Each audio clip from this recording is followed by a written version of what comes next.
Kung ikaw gagawa lahat, mababurnout ka. Sure yan. Lesson number 5, don't try to do everything. Hindi madali mag-edit. Malaking time yung kakainin nito sa'yo. Tapos, mag-iisip ka pa ng gagawin mo para maging maganda yung video. In short, mahirap. Kung napapansin nyo, nag-improve na yung edit sa videos ko. Kasi hindi na ako yung nag-e-edit. Meron na tayong editor na gumagawa para sa atin. And dahil hindi na ako yung nag-e-edit, nakaka-focus na ako ngayon sa mas importanteng bagay.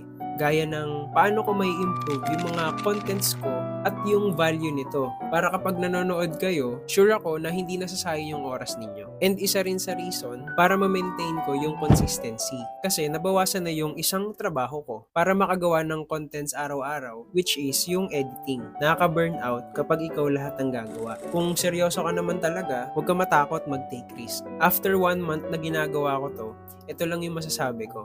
Hindi to tungkol sa perfect camera o perfect edit. Tungkol to sa tamang mindset mo. Tamang mindset na tutulong sa'yo para hindi ka huminto. And kung may natutunan ka dito, comment mo sa baba kung ano yung lesson na tumatak sa'yo. Also, kung may request kang topic na gustong pag-usapan sa channel na to about self-growth, habits, business, content creation, willing akong gawan ng content yan para sa inyo. Happy 1 month! See you sa next video.